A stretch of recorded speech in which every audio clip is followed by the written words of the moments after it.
sir. You're about to see something really special. Really thought this part of my life was behind me. Frenzy disappeared with the drinking 3 years ago. Why now?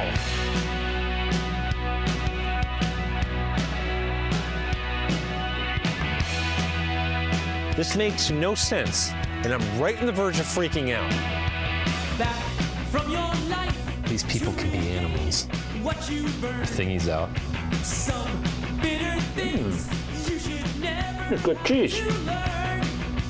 Wallow through the days. Remember, cosplay's not consent. So here's to me. Congratulations, me. Yay, me. This would all be so much easier if I was hammered. Hammered. Won't be there Right. You can take away the anger, but you leave behind the pain. It's your soul I New ventures are always scary. feel till I'm melting Blah, blah, blah. Something positive and uplifting. tomorrow. But the hurt will still remain. In your soul I'll live forever till I'm melting in. Don't miss our new film, The Love Song of William H. Shaw, coming soon to a streaming service near you. Hey everyone, this is Clif from Talking Pondo. Just wanted to give you a quick heads up about spoilers on the show. We do talk about the films in a certain amount of detail, so you may want to watch the film first and then come back if you're not a fan of spoilers. Also, every now and then there's a little bit of adult language, so we wanted to give you fair warning on that. We hope you enjoy the episode, and we really appreciate you listening. Welcome to Making Pondo and Talking Pondo. Talking Pondo is a podcast where we pick out 2 movies each week and talk about them in detail. Making Pondo is a podcast where we talk to people we've made films with and we discuss all their experiences on set.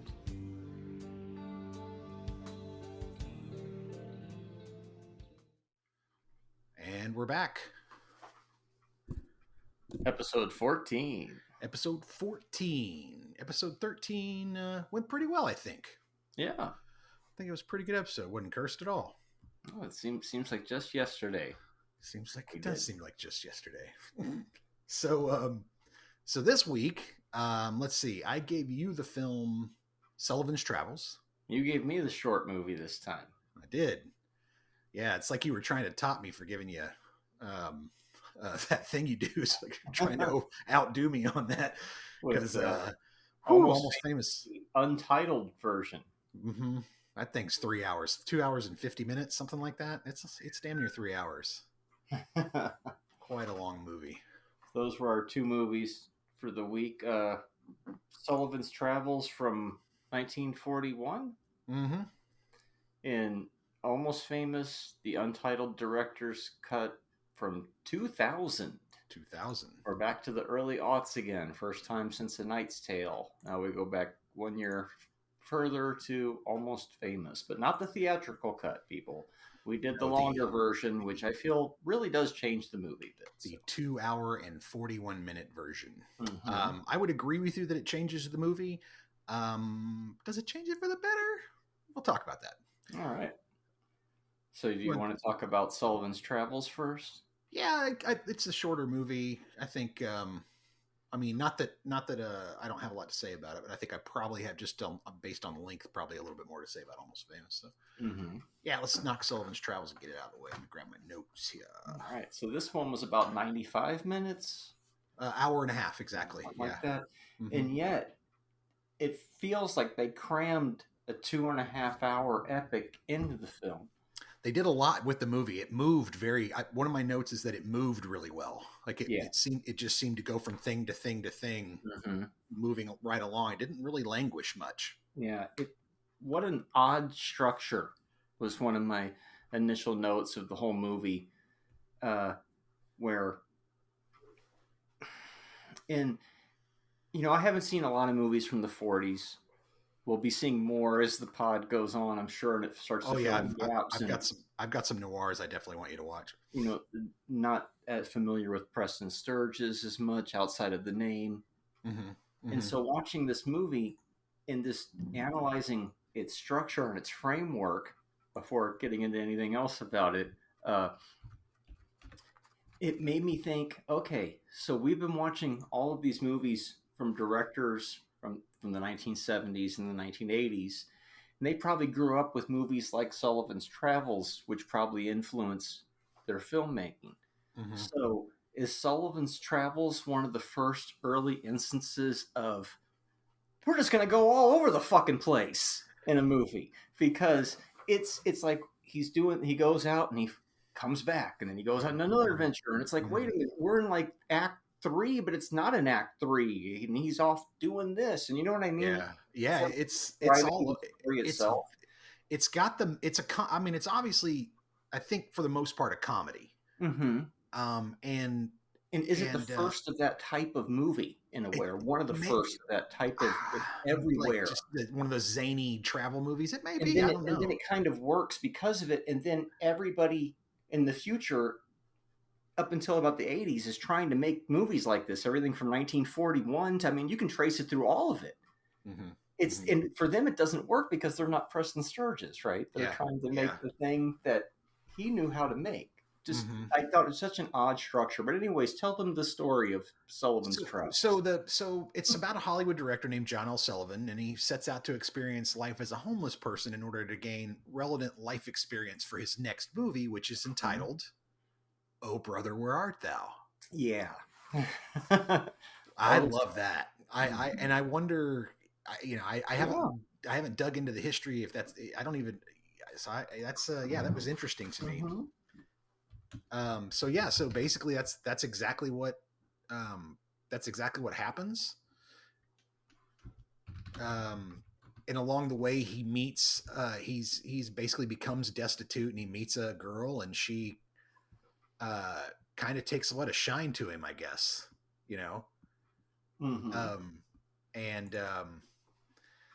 it feeds him when he's homeless, and he in return, he's like, I really am a big time director, and she's like, you're adorable. Sure you are, and turns out he really is. And they kind of start this romance, but he's married. And of course in the 40s, you can't just get divorced. You have to have reason. She has to have, cheated on you, or you have to have cheated on her. There have to be grounds, there have to be decent grounds for divorce. Irreconcilable differences, I don't think, was really much grounds back then for a divorce, but at least in the movie, it makes it seem like that. Yeah. I love how the movie, immediately screams about communism within the first 5 minutes of it. Communism, I'm just like, Oh yeah. It grabs you pretty early on. It's like, this is one of the first Hollywood satire movies. Yeah. Yeah, it pokes a lot of fun at Hollywood. I love the line, they didn't like it in Pittsburgh, and he's like, if they knew what they liked in Pittsburgh, they wouldn't live in Pittsburgh, which I thought was a hilarious line. Yeah, a lot of zingers in this one. It's going really fast paced dialogue. It's got that mall sort of, that Dame kind of rapid fire. It reminds me of the Hudsucker Proxy, where Jennifer Jason Leigh's got that kind of that, sort of rapid fire delivery.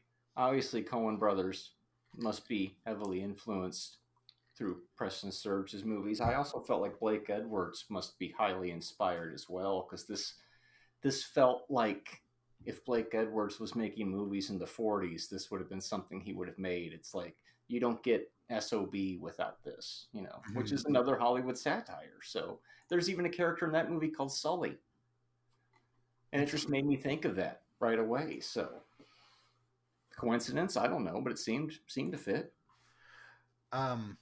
So the film stars Veronica Lake and Joel McCrea. Like 19 at the time, or 20, something like that. Yeah. She's 6 months pregnant making this movie. Wow. Didn't even know. Yeah, I read a little bit about it. She's 6 months pregnant. She doesn't look it at all. I mean, she's a knockout. I love that peekaboo curl hairstyle. It's really, I like the 40s aesthetic in general. I think it's a really cool time for clothing, Art Deco, all that type of stuff. So, but yeah, she's, Edith Head did the costumes. Edith Head, one of the most famous costumers from the 30s, 40s, 50s, and 60s. I think she costumed like over 400 movies, or 300 or 400 movies or something like that. She won 7 or 8 Oscars in her lifetime for costuming. but yeah, so it's Veronica Lake's young. She's pregnant during the movie. Apparently, she didn't tell the director, and Preston Sturges. The myth is that he had to be physically restrained when he found out. Like, he was so furious that she would put his movie in jeopardy by coming on a set 6 months pregnant, that he was livid. And apparently she was not easy to work with. Well, that makes sense based on reading about the rest of her career, but yeah, it's also, you ultimately think, see, we didn't have mental health capabilities like we know now about people who needed different types of treatment, and you were just considered crazy or whatever. And it's like, now we can identify things. And that's why she passed at a very young age too. She made it to like 49 or something. 50. Yeah, she drank herself to death, man. I mean, she basically just drank herself to death, and self-medicating, because obviously something was up. Not to get obviously, and quit her career pretty early. Was out of there by the mid 50s. I know she did some other things later, and even produced like a really schlocky horror film. Yeah, they made it seem like a couple of flops did her in, and she never got out of that movie jail. At least that's what Wikipedia makes it sound like, for what Wikipedia is worth. Well, and I mean, they say, I've heard in Hollywood that the two things you can't be is hard to work with and late. Those two things will really wreck your career. But yeah, so she's great in the film. I really liked her in the film. I thought she was really good. Joel McCrea was excellent. I thought they had good chemistry and they worked well together. He said, a quote from him, he said, making one movie with Veronica Lake is enough. I'll never make another. Like, that's how bad it was to work with her. But then he went on and made another movie with her in the 50s. That was I think it was a Raymond Chandler script, if I'm not mistaken. I might have that wrong, but yeah, the film's got a little bit of Three Stooges in it. It's got a little bit of Marx Brothers in it.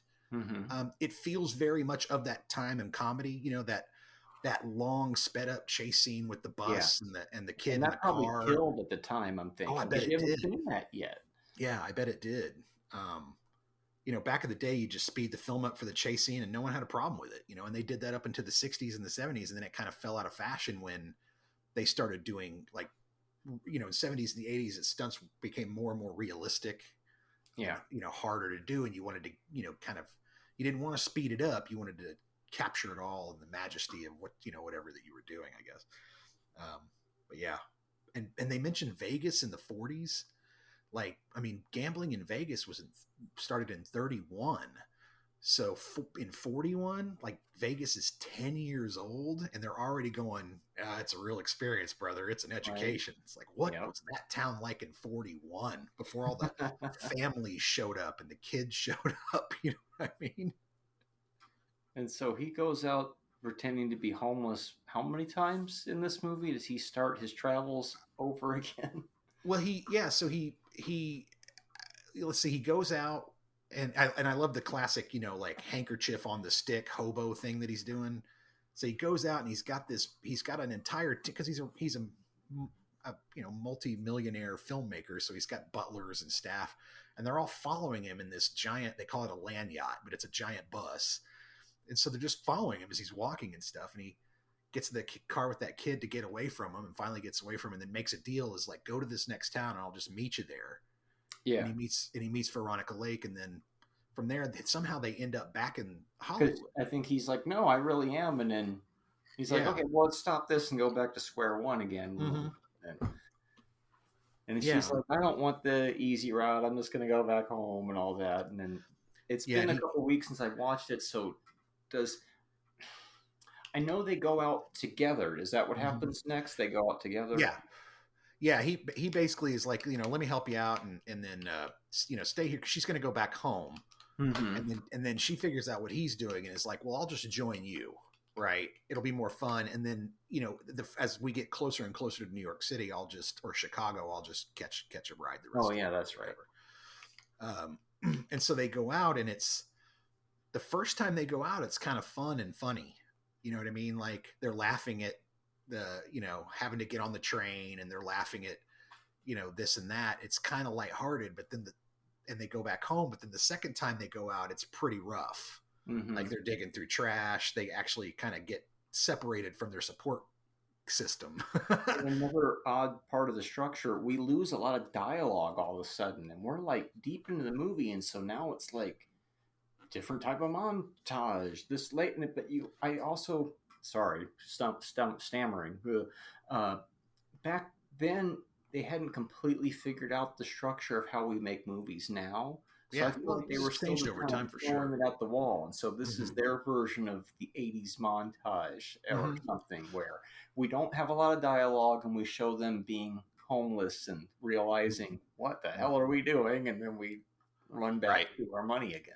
Right, run back to the money, exactly. But it all goes without dialogue for what, like 5 minutes? What that part you're talking about? Yeah, I thought it was very successful, honestly. I didn't weird. mind it at all. Weird. Yeah, By a modern sensibility. Yeah, there are very few modern films that I've seen that have that long of a montage. You couldn't. They're out there now. I hate to say that, but because people would be like, "What the fuck are you doing?" But back then, and the way that this director knows how to structure, but it's just so odd.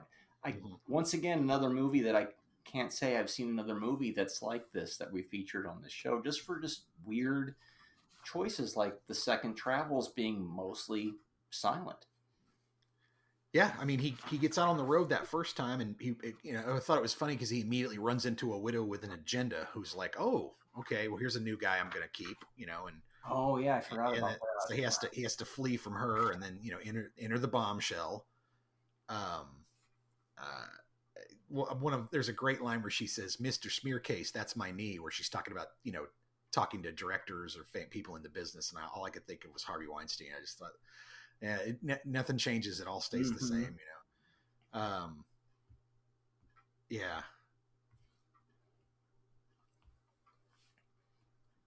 And then, so it's a very easy film to watch. Like it moves quickly. It's just an easy film to watch. I can see why it's held up throughout the years. Yeah. So is it the third travel then where he decides to sneak out and give people money because they gave him such inspiration for living among them and sleeping in the giant pile of people? Yeah, well, I think, and some of them helped him to a certain extent. So I guess he felt like it was the least he could do. I mean, $1,000 back in 41 was quite a bit of money. It's probably a car or two. So he's passing that out. Now we're going into what I feel is the oddest part of the movie. And it works, but it's just so weird. So he's going out there giving money to people. And random, just walking down the street, giving you, I'm going to give this person some money, this person. And of course, what happens? We get the one greedy guy who decides to beat him up and take his money. But it's also the dude. It's also the dude who steals his shoes earlier too. Oh, it's because that's how they do So the dude who steals his money gets run over, but he swapped shoes with Joel McRae's character with Sullivan. That's why they think it was him. And that's why they think it was him that's dead. And that's why when Sullivan's knocked over the head and he comes to and he's in the railroad yard and that dude's hitting him and he's all disoriented and confused. He's basically got a concussion or a traumatic brain injury, and he turns around and hits the dude with a rock and causes problems. Then he has to go to prison. It's some of my biggest notes is about this part of the movie where, so one of the bums gets greedy, the guy who stole his shoes earlier, knocks him in the head, throws him in a train, and then the bum steals the money and runs off with the money, which was a lot of fucking money to have for just one bum then. And then he gets hit by the goddamn train because he's too stupid to get out of the track. I wanted to see what that bum was going to do with that money. Maybe he would have started a new life for himself or something. But no, the movie does not take that path. Instead, what happens is Sully must have been on that train for a long fucking time for all that shit to have happened. Yeah. Or suddenly we're at the end of the movie, and now, Sully's dead. Oh, shit. Well, I guess I'm going to be a movie star now. And no, Sully's not dead. He got that weird brain cloud from getting knocked out, goes through this quick trial by fire, gets 6 years of hard labor. 6 years of hard labor. So now he's in a labor camp. Where's this movie? Where have we gone? When 90 minutes time now, it's in a swamp. Over, and we're in a prison swamp. Yep, 15 minutes left of the movie, and we're in a prison swamp. How are we going to wrap this up in the next few minutes? I thought the same thing exactly. Like, okay. It's like Night Riders in a way. shouldn't the movie be over now that Morgan's won? No, we're following Billy for another 20 minutes. No, now Sully's in the prison camp. But back then it makes more sense because nobody had seen something like this yet. It was just bizarre. It's fun. And it's almost maddening where you just want to shake the prison guard and go, just listen to the fucking guy. He knows who he is. It's also like he actually got a real taste of it. Like, It's you know, really it wasn't just the hobo thing. It was like, if you really want to know what a hard life is like, here it is. Because what he got there was the greatest audience he had ever been in. Mm-hmm. You know, on that Films to be Buried with, what's the movies that meant the most to you? Doesn't mean what it is, but might have been what happened to you, blah, blah, blah. And that's it for him, right? Sitting in that audience, watching that movie with those inmates, and they are just losing their shit. Yeah. Everybody is. And so he realizes, not so cynically, that, hey, maybe people do want comedy. You know, they want their, laughing is a good thing. Movie too. There's room for that, but maybe they do want the comedy. But ultimately, what did this movie tell me? People have always sucked in the movie theaters. Audiences have always been assholes. And the beginning of the movie, right? Isn't the people, complete shitheads there? He goes to the movies with the widow, and like there's a kid who's blowing a whistle, literally just toot, toot. Another dude's like loudly eating. And you're complaining about fucking phones and shit. Watch this movie. It's been going on forever. It was a really serious part of it for like what I felt was mainly a lighthearted comedy, but I get why they did it because he needed that to kind of wrap his character up. Mm-hmm. The preacher singing "Let My People Go," all I could think of was Ferris Bueller. Oh, right, and I'm sure that's what they're referencing. I think so too. The fact that it was a Mickey Mouse cartoon, I wonder what kind of licensing you'd have to go through now to try and do something like that. Back then, it's probably a little easier. Because it's he confesses to murdering himself, which I love. Like he's like, I killed Preston Sullivan. I did it. That was brilliant. That's a really brilliant piece of it. I thought that was great. And then of course another sped up chase at the end because you can't end it without a sped up chase. Running through back lots of studios. The film, like a lot of films from back then, they all kind of needed to have like a moral to it, right? And so be careful what you wish for, you may get it is kind of a moral of this movie. There's the greed kills the thief, which is another lesson for the this greedy guy hits this guy with the head, steals his money, and is immediately run over by a train like 30 seconds later. So it felt like there were some of those. And the uncle from My Three Sons was in it, which I thought was great. Oh yeah. And then of course the scene where they're in the place and they don't have any money for coffee and donuts, and the dude just feeds them. He's like, I'm not going to get. What am I thinking? I'm never going to be rich here. Just have coffee and donuts.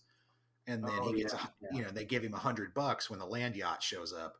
That's, good deeds rewarded type of moral too. I think it's just, they're very obvious sort of to me. Mm-hmm. I don't think movies kind of do that anymore. I mean, movies have an overall moral compass or a more internal moralistic type of thing, but they don't do it like that anymore. It's interesting. Yeah. Decade to decade, that kind of changes. Yeah. I enjoyed it. And it's short, 90 minutes, It wasn't really a movie about making movies. It kind of was, but it was really about a dude who's kind of searching for something so he can make his next movie. Rather than I had hoped it was going to be a movie about actually making a movie. I love those. Much like the movies about music that aren't really musicals. I love those too. But it was still really enjoyable. And, Veronica Lake is easy on the eyes for 90 minutes. Joel McCrea's great against her. It's a good cast. I liked it quite a bit. Yeah. The two butlers were hilarious. Part of the Criterion collection. Mm-hmm. Yeah. Good film. I'm going to give it 4 out of 5. Yeah. I mean, it's not one I'll put on often. Right. But I think it's extremely singular. I think it's well made. Yeah, there was enough I appreciated in it, and it was very grabbed me quick and early into it. I was sucked in right away. Yeah, I could agree with that. I'd say 4 stars. Yeah. Yep. Hey, look at us at an agreement on one for a bit. That's insane. Yeah. It was a good film. I really enjoyed it. It was like I said, it was a charming kind of easy watch. Yeah. Like within 2 minutes, I'm like, oh, okay, this will be fun. Mm-hmm. And it definitely didn't try to take itself too seriously, which I appreciated, while it was trying to do this little message about being poor and laughter and all that type of stuff. Exactly. That was nice. And even that greatest audience he was in, still an obnoxious audience.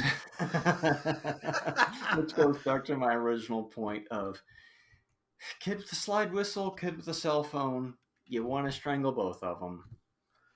My dad But said you don't get that experience unless you go out to the theater either. So my dad told me about going to see MASH in the theater when he was MASH, something obviously inspired by Sullivan's travels as well, I'd say.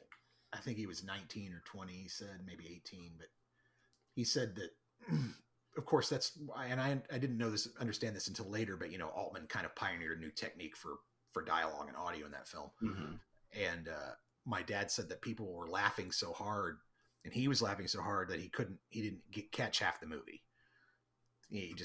People were just laughing. So he went and bought another ticket and just saw it again like the next day. Mm-hmm. He was just like, let's just go watch it again. And, and caught the rest of the film, which I thought was pretty funny. Anyway. Yeah, so it's interesting because like you bring that up and then it makes, every time I think of MASH now, I think of the Marx Brothers, because MASH ends with this football game that's kind of wacky, and there's this one Marx Brothers movie that ends with a wacky football game, and it makes me think, I wonder how many of these movies from the 40s really do influence the filmmakers of the 70s, like I was mentioning earlier. And so the further we delve in, it might be like, hey, look at this.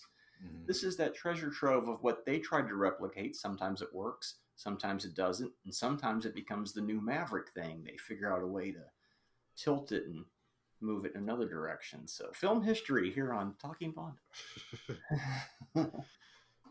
So that takes us to Almost Famous. Yes, Untitled. Yes, Untitled. Right.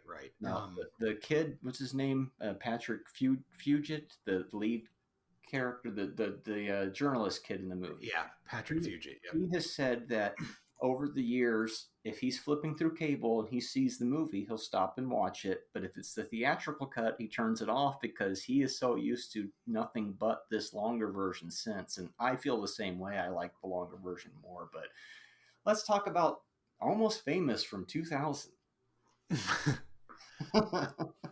Well, so it's a story about a high school boy in the early 70s, and he's a journalism student, and he's in love with rock and roll, and he's given the chance to write a story, first for Cream magazine and then later for Rolling Stone, about an up-and-coming rock band, and he goes on tour with them basically to write the story, do the interview, that type of thing. Meets a cast of characters, in particular what she calls herself is a Band-Aid. I call her a groupie, but whatever. Yeah, we're not groupies for a Band-Aid. We're not groupies, we're No, you're groupies. We don't sleep with them. We just make their lives better. Oh no, they sleep with them all throughout the movie. They sleep with them.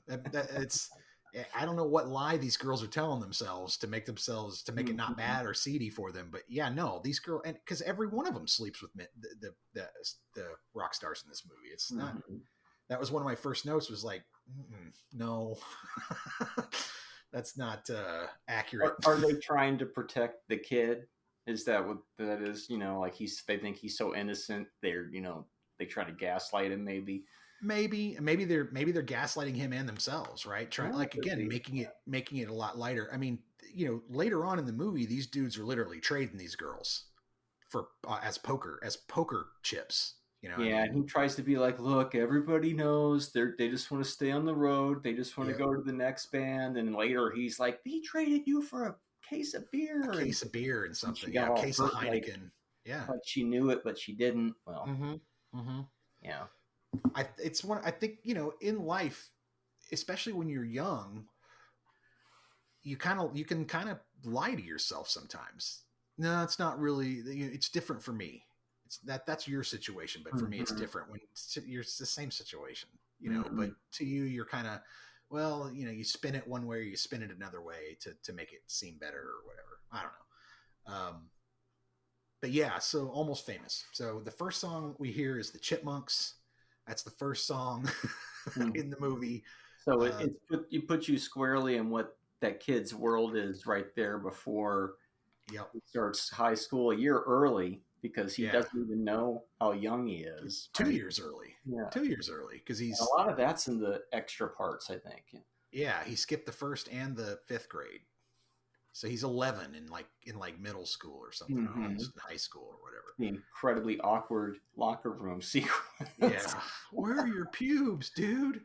Shaved them off. Oh, he's funny. His mom is like an early version of a Karen, man. Like she is rough. Like just who asked you to stop the dude who's painting his window and tell him that, you know, it's not Xmas, it's, you know, Merry Christmas or Happy Holidays. Like, That tells you who that character is pretty good in that first right. scene, right? Yeah, lady, mind your business, right? And he's just like, the kid's just like, I deal with this all the time. Yeah, imagine not being able to access the music you want instantly, man. Like having to, like the music that you have is what you have on records, and that's or the radio, and that's it. It was a precious commodity. Yeah, and having to hide your records that your sister gave you because your mom doesn't, you know. She won't doesn't even want let you you to bring listen. Simon and Garfunkel in the house. Look at their eyes; they're on the pot. They're on the pot.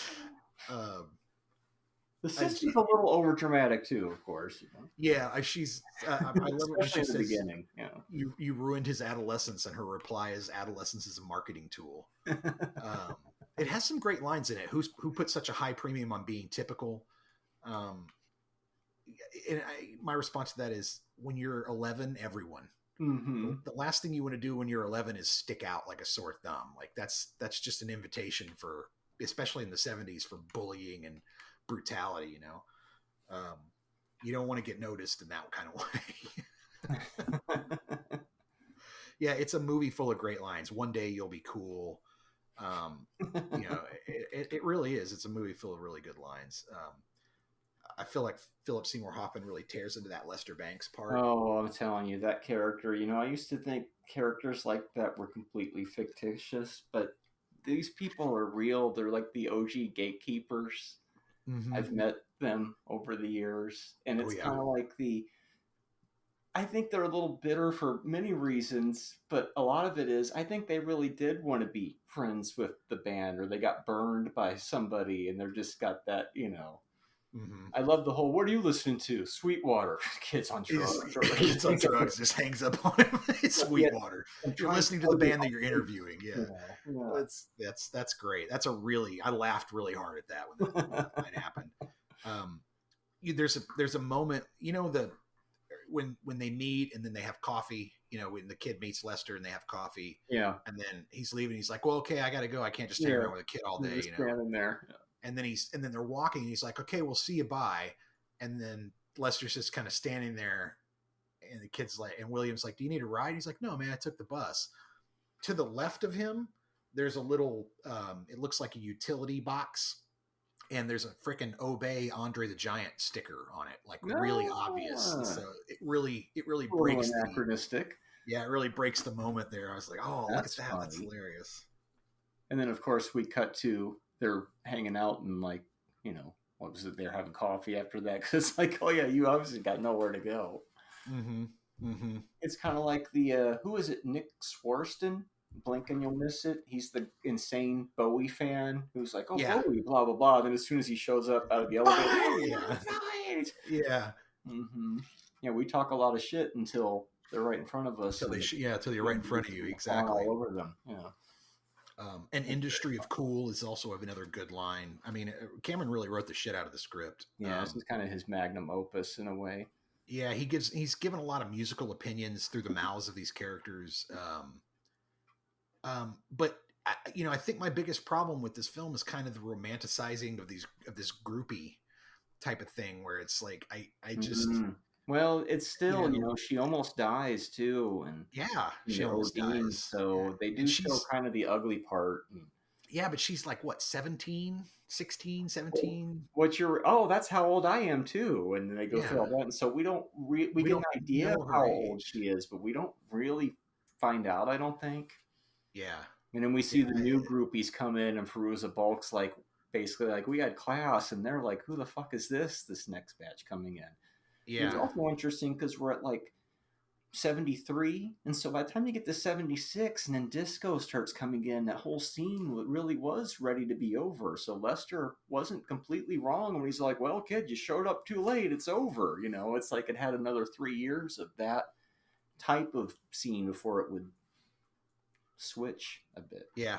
I derail a little, but no, it just there is a little bit of the romanticizing, but it also does kind of show it's like you were saying, is she kidding herself the whole time? I love it out here, and you're part of the circus, blah blah. But really, it's like, well, you're running from shit too. It's the class. Yeah, you're running from shit. You're hiding. You're self-medicating like a motherfucker. Your And you're medicating other people. Yeah, and they become their problems too. Yeah. And then Jason Lee shows up. I'm incendiary too, man. Yeah, he's the Jimmy. He's great. Yeah, he's Jimmy. And the other dude is more of the guy in a way, as far as that like Shades dynamic in a way. Yep. So Jason Lee, I think I have this right. He invented the 360 kickflip in skateboarding. He used to be a professional skateboarder. Sounds right. That's how he got started. But yeah, he's great in this movie. So there's a moment where William gets in with Stillwater, and after the concert and everything, he's kind of sitting there by himself, and she approaches him. Yeah, he already got his own pass. He's got his own pass, and she's like, I got you a pass. I think that's just a cover. Like, she knows he's talking to Stillwater, and she's approaching him to kind of, and she kind of uses him throughout the movie for her own, like, it's a way for her to get to Russell in the band. Yeah. Right. Everybody's kind of using everybody in a way too. Yeah. Sort of. Yeah. But she really uses him as like a connection to Russell. I don't know. It was interesting. That makes total sense. Yeah. I love how the movie feels like both. Doesn't Russell do the same thing in a way where it's like he does? He approaches William and tells her, oh, California won't be the same without you, that type of thing, right? So they're obviously using him as a go-between and that type of thing. He doesn't seem to. I don't know if he's just oblivious to it, or because later on it's obvious he's infatuated with Penny, and later on he gets very frustrated, and gets really pissed off at her, and gets really tired of both their antics. I like how the film,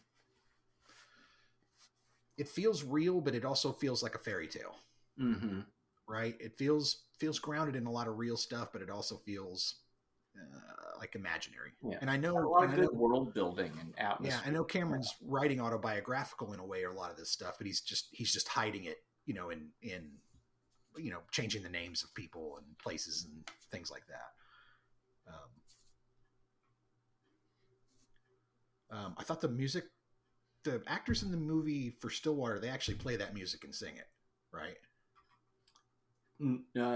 I don't know if any of them do. Maybe some of them do, but I know that music is something to do with the members of Heart, and also Mike McCready is playing on the Stillwater music too. Okay, maybe I'm wrong. Lip syncing, gotcha. But they're doing a good job of it. They're doing a really good job. Yeah, I could have sworn I saw something about them. Maybe there is something about the live performance. Maybe I'm wrong. Maybe they were just practicing so they could mimic it correctly. Yeah, I know. Right. I know Nancy is married to Cameron, and she did the music at the time. Yeah, at the time she did the music for it. Worked with him on the music. So I'm sure there was a lot of trying to get that authenticity in there of making the performance look real. Yeah. I mean, I definitely like the friendship between William and Penny, but I do think that, like, she's using this crush that he has on her for her benefit, and it's and the benefit is to get to Russell. And she's not unaware of that. And that's why he's getting mad, right? He just wants to go home, and she's like, "You are home now. We're singing Tiny Dancer because Russell took a bunch of acid." and one of the Yeah. most realistic acid trips in a movie. Because, yeah. Mm-hmm. That's And the sudden next turn- morning where he's just all, and he Yeah. lashes out at him, and then he Yeah, has that to sudden- see everybody on the bus and be like, oh, fuck, back that to sudden her. turn on William is intense. That's very yeah, it felt very realistic. Why is his sister's ex-boyfriend climbing through his bedroom window? Like, Right? That's just weird. Yeah, this is an extended version, and I still feel like something was missing there. And I've watched all the deleted stuff that's not in the movie because they had even more stuff, and that really is like the cutting room floor stuff, like a longer song or like a bunch of improv lines or stuff. Yeah, It's like, yeah. okay, I didn't think the film would have lost anything if you just cut that completely out. no I didn't explanation really see the need for that it, other than, is she back? Did she run away and come back? Now she's a stewardess. I guess. missed something there, but I guess it's not really their story that much. But that is kind of a dangling participle. I do like the there's an added scene. I think it's added from the original theatrical version, but it's Penny and Russell, and it's kind of the first time that they're alone together, and they go into that room with the ice machine, and he closes the That's door. a good scene. That's a good scene. It establishes some background, some back and forth, because they don't, through a lot of the theatrical version, they don't talk just straight to each other, right? It's always because they're always around people or that type of thing, so they're always talking in metaphors or talking around things. And in that scene, they really just have a conversation back and forth. It was a good scene. Rainn Wilson showing up in the Rolling Stone office was great. I can't believe you'll miss it. I can't believe we didn't. Yeah, I can't believe we didn't Q&A ask him about that during a Q&A. We saw him. Well, it's part of my notes here. Blink and you'll miss it, Rainn Wilson. Mm-hmm. Blink and you'll miss it, Mitch Hedberg. Blink and you'll miss it, Kevin Sussman, who is from The Big Bang Theory. Yeah, the kid who is the Led Zeppelin fan. He's Tropic Thunder. He's part of Tropic Thunder. Jay Baruchel. There you go. Very hidden Jimmy Fallon in that part. Yeah. Jimmy Fallon's kind of like the Tom Hanks, right? It's like, you need this guy to go to the next level. He just comes in a little bit later on, but he's basically that type of, you need me. Look, I don't need you, or whatever he tells them. And he's like, did you think I was asking for a job? No, I'm just meeting you to see if I want to take you on. Yeah. I'll let you know. Yeah. The scene with the mom where Feyre Zabulk answers the phone and it's her mother. That's a great scene because she's like, by the way, this is the maid talking. Yeah, you raised a good kid. Oh, by the way, this is the maid talking.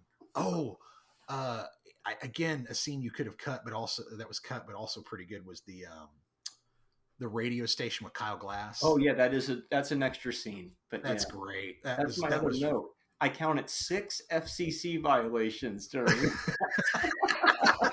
But if nobody's paying attention, you can't say. It's like they were like, he's out. Let's say fuck on the radio as many times as we can. Yep. I think that went pretty good, guys. Yeah. I think it went pretty as high as a kite, probably on heroin or something. It was hilarious. Yeah, that moment between Russ and William is a good one. It gets deep, but it's maybe a little long. Yeah.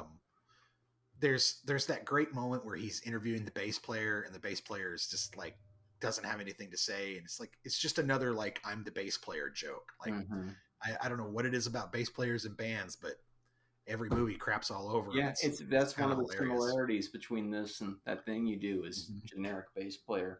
And the other guitar player was going to be Jerry Cantrell, but I guess some scheduling issues didn't happen because he's in Jerry Maguire briefly, and right.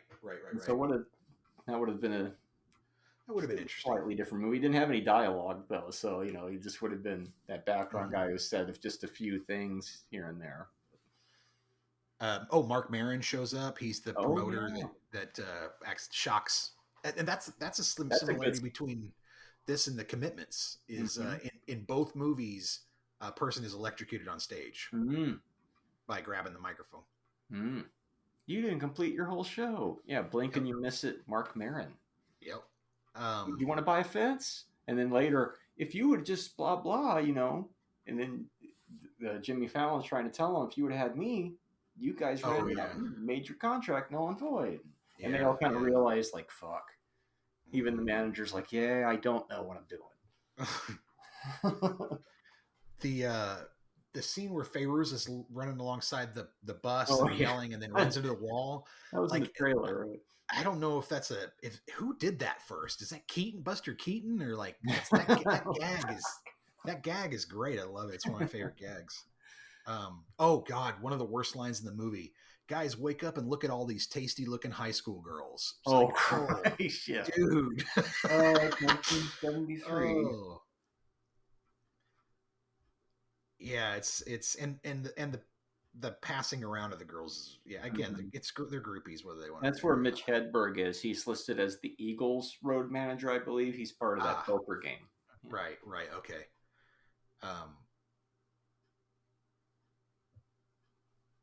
Yeah, nothing like a good band fight. I love that. Entourage mimicking that Golden God sequence. Oh yeah, they're very inspired by this movie in a couple of spots. Yeah, you could tell. You could really tell. The house party was great. I really liked that. It felt very true. He's you're real. Please don't give him more acid. Right. How do you know when it's kicked in? That's all great stuff. He immediately grabs it and drinks it once he finds out it's in there. Mm-hmm. Yeah. Tiny Dancer is a perfect song for the exhausted, kind of tired. Oh yeah, they hit the nail on the head with that. Yeah, hopeful and kind of wistful. It's very appropriate. And that line, "You are home." It's like that's the moment he realizes he's joined the circus and he's never gonna leave. He's never gonna leave. That's what he's gonna do from there on out. Hey man, you're in the circus, dude. It's over. You might go home and recharge, but you're gonna end up back out here again. Yep.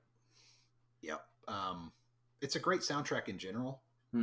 It's very broad and varied. Like he's got a lot of stuff playing in the background under the dialogue that sometimes you can't even hear, but just a few strains of it, like, oh, that's Joni Mitchell, or oh, that's that. He managed to get a bunch of Zeppelin songs, which aren't the easiest things to clear in a movie. And I think there was a few that he wanted that he didn't get, and he's like, well, you can get That's the Way and Tangerine, but you really do fit those scenes better anyway, I think. Tangerine was a great one. That's a really good one. I loved the it's a think piece bit. Tell Ben Fong Torres it's a think piece, and there's they're watching Steely Dan doing Reeling in the Ears on TV. Oh yeah, at one point, and that's the Midnight Special. That performance is from the Midnight Special. I have that DVD.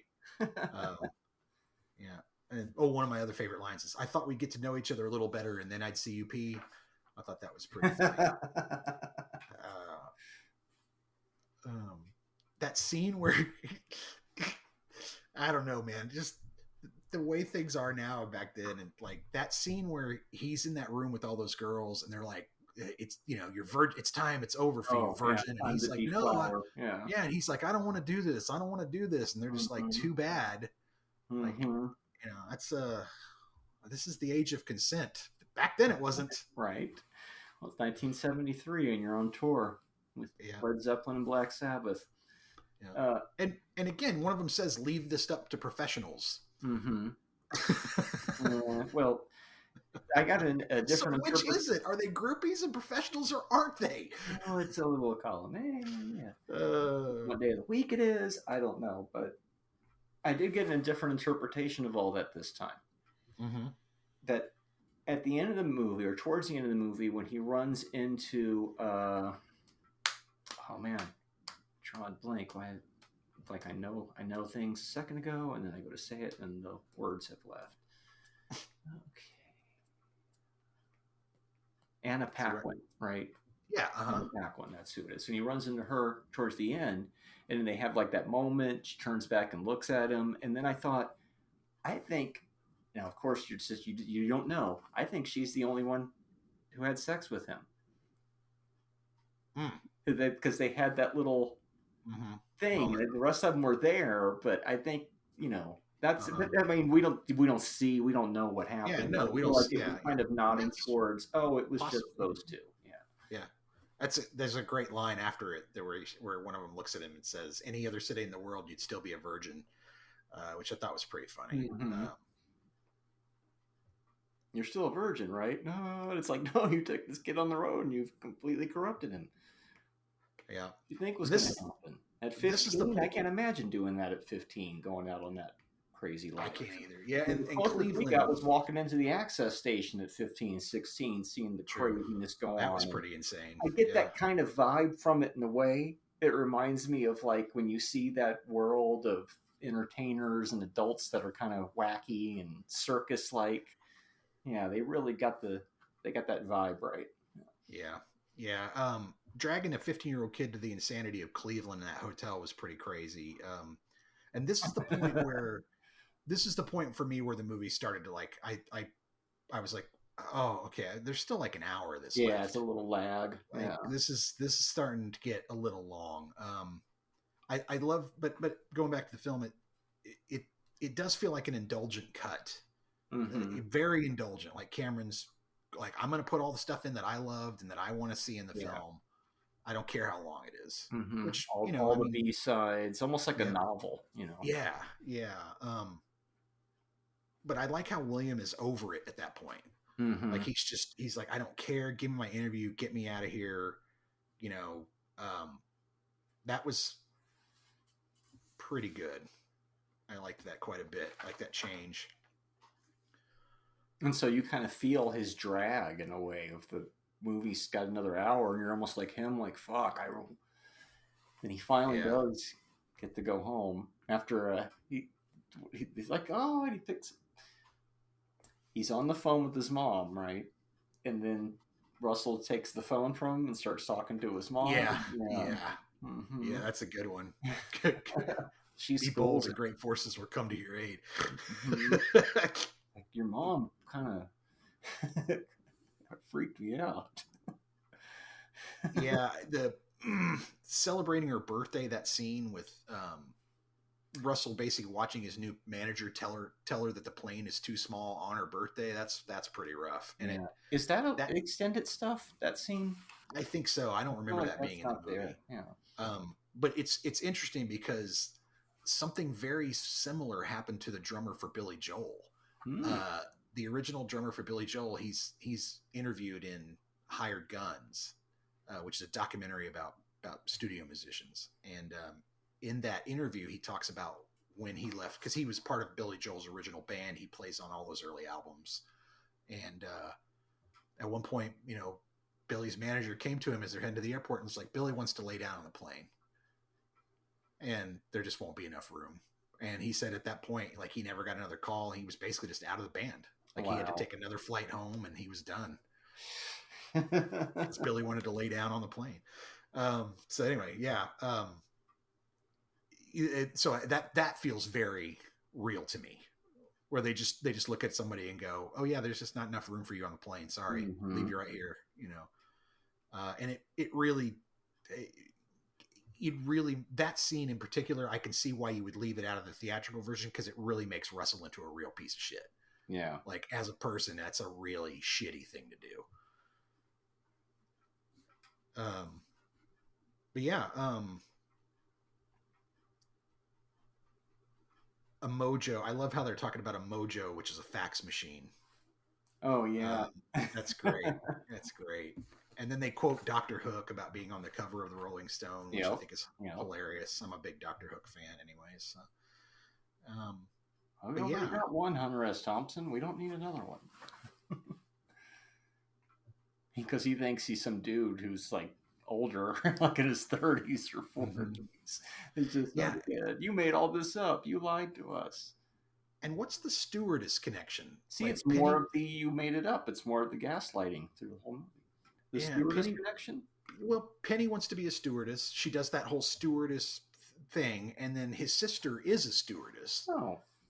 So there's a weird stewardess connection there, I thought. Yeah. Well, she Um, definitely goes on her trip finally at the end. So. Yeah, I love it when they get on the plane and one of them singing Peggy Sue as they're boarding the plane. Oh, because once the turbulence hits, he starts singing it because it's like, yeah. Oh, right, yeah. Once the turbulence starts hitting, yeah, and then of course the famous "I'm gay" Yeah. moment. As That's when they the- think they're going down. That's so Yeah. great. the cockpit opens and you see them in there where you're not supposed to see them panicking. Yeah, panicking big time. We found a field. We're going to land in it. The shot of him walking into Rolling Stone offices is fucking fantastic. I love that shot. That's a great shot. You know, going back to that plane scene quickly, when you hear that first bang, turbulence, fuck, that made me jump out of my fucking couch. And I knew it was coming, but the sound mix is so good where it's just wham! It's like, holy shit. You did a really good job there, sound editor. But yeah, that shot where he goes into Rolling Stone for the first time and they're all looking at him. Yeah. It just it wraps up well. I like the end of the movie. There's a finally gets his interview because he tricks him into going to his house, or she gives him that address. Penny does. Yeah. Well, he's talking to Lester right before that, and he's like, thanks for. He's like, I'm always home. I'm uncool. Call me anytime. I'm always home. I'm uncool. But you one day will be cool. Yeah. Lester's life can be at home and bitter. You're not. You're out on the road. Yeah. There's also another great line. The only true currency in this bankrupt world is what you share when you're uncool. I think that's a great line. I think that's a great line. I think it's a really great line. It's not like Lester's a bad person. He's just very complicated in his what he's been through in life. They don't really tell you, but you get an idea that he's so bitter because he's been fucking screwed over so many times, I'm thinking, Yeah. It makes sense because you've seen people who are like that bad side of Russell, but they're nothing but that bad side. And that's who he's like, make friends with those people because those are the assholes. And we're seeing Russell kind of not be that shithead anymore, but there's parts of him like taking away Penny's plane seat and things like that are part of that nasty trading her off in a poker game, bad traits, cheating on his wife. You have a wife or a girlfriend or what? Yep, it's interesting. And yet this band manages to stay together, unlike the Wonders, where they act like they have to dislike each other to like each other or whatever, but that's their arrangement. They figured out a way to, I'll be the kind of blurry guy behind you in the fucking shirt or whatever. It's like, if it's not about the shirt, then why did you have a whole fucking speech prepared before you even saw the shirt? All right? It's like this shit's been brewing for a while. Yeah. Well, that's why for me, what I take from the movie is that they're not going to last as a band. Like they may never cut another album or two, but eventually it's going to be enough. And then you keep on playing, right? You go. Yeah, and you keep on playing. Because that disco's right around the corner. Because Lester told him, it's over. It's over, kid. He showed up just in time to get the death rattle. It also has if you haven't seen Daisy Jones and the Six, it has a little bit of that feel to it. I feel like they would make good companion pieces. Like if you could easily watch both and kind of get that same. It's Daisy Jones and the Six is kind of rooted in that early 70s Southern rock that they're doing. And it's actually a pretty good series. So, but anyways, I remember thinking about that as I was watching it, thinking, this has that feel. It's interesting. So obviously he did it first with Almost Famous. If you compare and contrast Almost Famous long version to That Thing You Do long version, do you think they pair well together? Are there similarities in the way that they handle band dynamics? Or obviously it's different structure, different point of view, but as far as music movies go, I think they're different. I think they're good. They're kind of good companion pieces if you like watching movies about bands or about being on the road or about that kind of thing. You'll enjoy both movies. One is much more a comedy and a lighthearted attempt, and the other one is much more serious and has, like we would talk about, has some pretty dark themes that are they're dealt with in a deft way, but the reality of those situations is probably not as beautiful as the film makes them out to be, in my opinion. But yeah, so it's kind of like the daylight and the nighttime, right, of the same day. They have a lot of similarities, but they And tell a decade different. They tell very different stories. One's like mid 60s, one's Mhm. mid early 70s, so it's quite different. Yeah, So you can only imagine what the Wonders would be like in 1973, you know. right. Exactly. But I mean, it's interesting to watch the two of them kind of close back to back like that, because there are some definite thematic similarities. Mm-hmm. The band dynamics is a big part of it. You know, I think Almost Famous dives a lot more into the behind the scenes, because it's like he films the movie like you're standing there with William the entire time. Right. You know, you're basically just kind of his ghost buddy riding along, seeing all these things and getting exposure to things that probably most people have never seen. Mm-hmm. You know, It's almost like that Altman technique of MASH, Nashville type thing. Yeah. Whereas That Thing You Do is a little more about like, it's still about the band and the band dynamics, and it's also about being on the road, but there's a little less kind of technical behind the scenes stuff than this. And there's no groupies, and not a lot of drugs or anything. Oh yeah, there's not a whole lot of definitely a different women storyline and yeah. That Thing You Do. You have like Liv Tyler's character, but in this one you have the whole group of band-aids, of some of which, I mean, like what Bijou Phillips is in the movie in the very beginning, and then you never even see her again. Yep. So yeah, I always forget that too, and I think she's a character that goes through the whole thing. You know, every time I watch this movie, it feels so different to me. I watch it every couple of years, and I get this total different feeling out of it. You know, like we said before, you watch different movies at different stages in your life, and you reflect on them differently. But this one, I can watch it every 2 or 3 years, and I get completely different feelings from it. It's so strange, and I've seen this long version so many times now that I'm starting to get used to it and remember it, to where before it would be like, I'm not sure what happens next. Oh, that's what happens. And now I can remember. So I'm starting to catch things like what you said, where early on Penny's using William to get to Russell, and you only really catch that when you go back and watch it again, because you know the subtext from later early on. And so, yeah, it does. Yeah. My first time I wouldn't have caught that, but I'd seen the movie enough that I was kind of looking at it a little bit differently.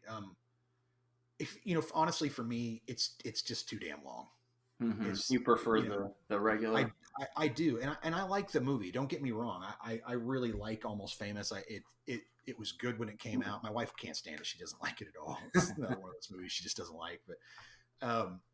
But it's a good movie. It's not one that I watch frequently, but when I catch it or when it's on, I'm always like, oh yeah, I'll watch this. This is great. But 241, 245 for this is just too long. It's a very indulgent cut. There are things in it that don't need to be there. You know, the ex-boyfriend coming into the bedroom is very weird.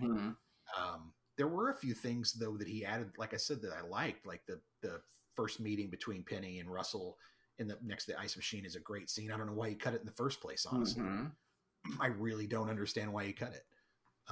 And there's a few extra lines and bits and bobs that he put in there. I can see like, oh, okay, that's pretty great. But for the most part, he added enough to really kind of drag the movie in my opinion. Well, you're getting the double album version. It drags, yeah. But it's a double album that has filler cuts on it. Well, most right?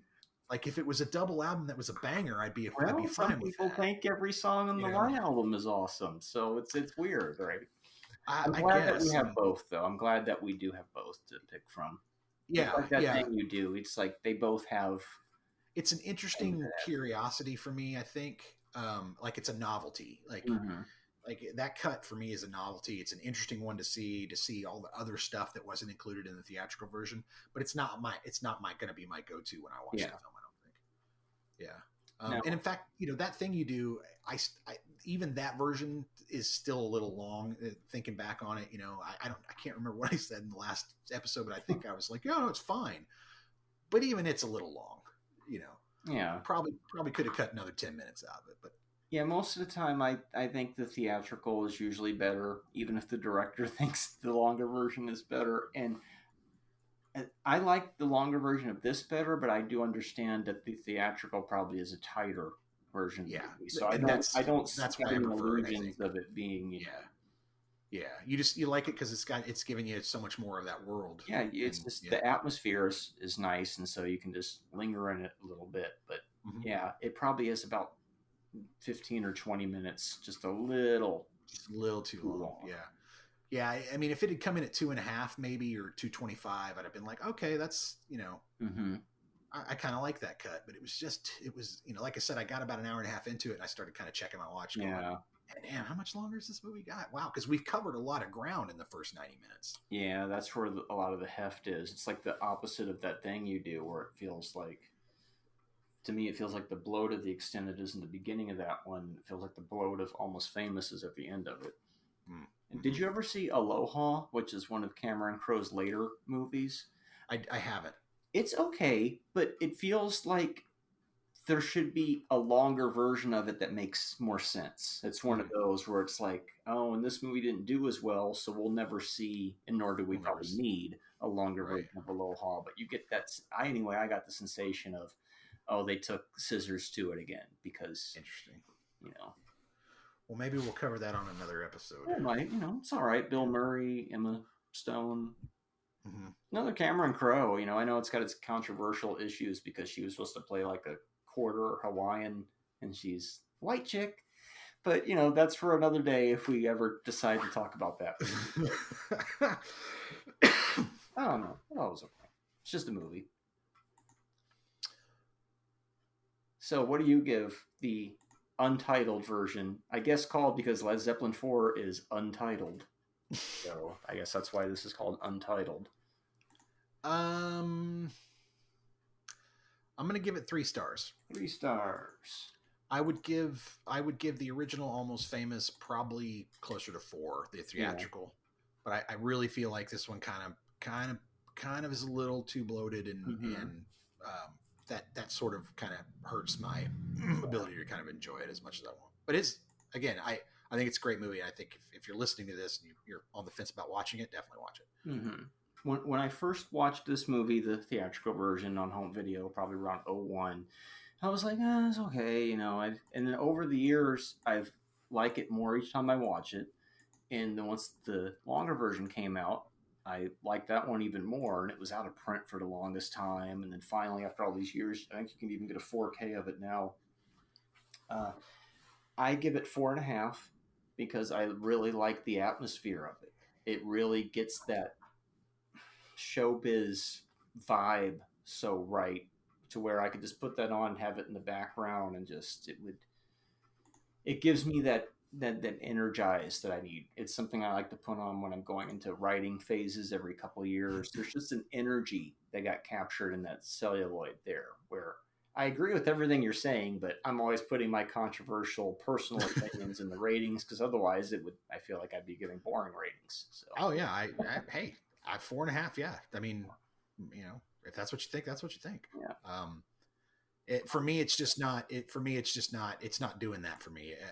For me, I get that from the theatrical, and the longer versions, I think, kind of tends to decay at that a bit for me and sort of chip away at it a little bit. So, but yeah, but I'm White Album, Cliff's Abbey Road, and that's how. Yeah, yeah. And I don't even know if I'm White Album anymore. I could heard that so many times; it gets pretty fucking weird after a while sometimes. So. I do think it's. I do think it's probably Cameron's best movie for sure. Yeah, it's definitely his blank check. Where because after The Strength of Jerry Maguire, they let him do whatever he want, and then what does he do after that? Things like Elizabethtown. So I guess we can't all be on top forever. Well, sometimes you do one for the studio, and then they do one for you, right? Yeah, maybe it's right. Yeah, maybe it's not as bad as I remember it. So, anyways, next week, when Almost Famous popped back into my ideas as a movie to put on after That Thing You Do, and it wasn't even on my radar, there was another movie that popped up first that I almost went with, and I delayed it by 1 week, and I've decided, let's do this one now, which is funny because you gave me Sullivan's Travels, which makes this movie feel even more appropriate. Your film next week is Black and White, but it's from 1994. We're going to watch Tim Burton's Ed Wood, a movie about filmmaking. So it ties in to the whole thing. There was parts of that thing you do that really reminded me of Ed Wood a lot, to where it was like there were some similarities there. So I thought this is a good time to bring this movie up rather than do it like a year from now. And I think that would be a kind of a breezy. So what we're doing, yet once again, we're diving into these iconic directors, and what do? We go in the back door with one of their weird movies. I'm not giving you Mars Attacks or Batman or something. I'm giving you Ed Wood. Ed Wood. Okay. Our first Bill Murray movie too, I believe. Okay. All right. So let me see here. I think I'm going to give you. Yeah, maybe. Yeah. All right. So I'm going to give you a weird one from the 80s. I have a lot of them. But this is probably right up there. I'm going to give you Once Bitten. Oh, wow.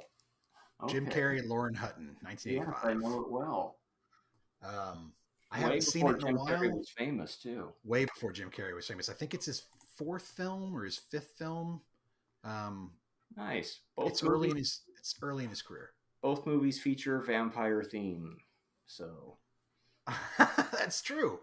I didn't even think of that, but I haven't seen it in a while. I've been wanting to rewatch it, and I figure if I'm going to go through that experience, might as well make you do it too. We'll see what you think. Exactly. See if it holds up. Wow. Yeah. That's before In Living Color. Yeah. Oh yeah. That's before. It's before Ace Ventura. It's before all that stuff. That fucking short-lived sitcom he was on in the 80s that they would show on Comedy Central sometimes. I think it's before that even. Was that the one where he was the cartoonist? You know what I'm talking about. Yeah. Yeah. What was that called? Oh, I remember that. Yep. Well, all right. Well, and that's it, man. Finally. And a weird Jim Carrey movie to come into. You're not throwing The Mask or something like that. It's going, let's go to the obscure one that most people don't even know. Yep. Oh, I've got another one that I found from the 80s that I watched recently and enjoyed that I'm going to make you watch too, and can't wait for that one. Last week I almost gave you Lawrence of Arabia because of Hollywood Nights and Lawrence of Arabia.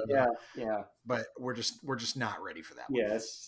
It's too early. Yeah. I want to be able to really be comfortable with our podcast and what we're doing. And listeners, I hope you're enjoying it. I mean, if you are, hit us up on our socials and let us know. We're on Facebook, Twitter, X, Instagram, all that stuff. So we'd love to hear from you. If you have any suggestions for movies that Marty should give me or I should give Marty, we'll try that. And eventually I think we're going to have some guests on, and we'll probably give Marty and I will give them a movie and they'll give us a movie. Mm-hmm. So should get interesting after a while. So stay tuned, keep listening. And again, let us know that you are. All right, Marty, I guess that wraps it up. Yep. All right. We'll see you next week for Once Bitten and Ed Wood. And Twice Shy. Great White next week.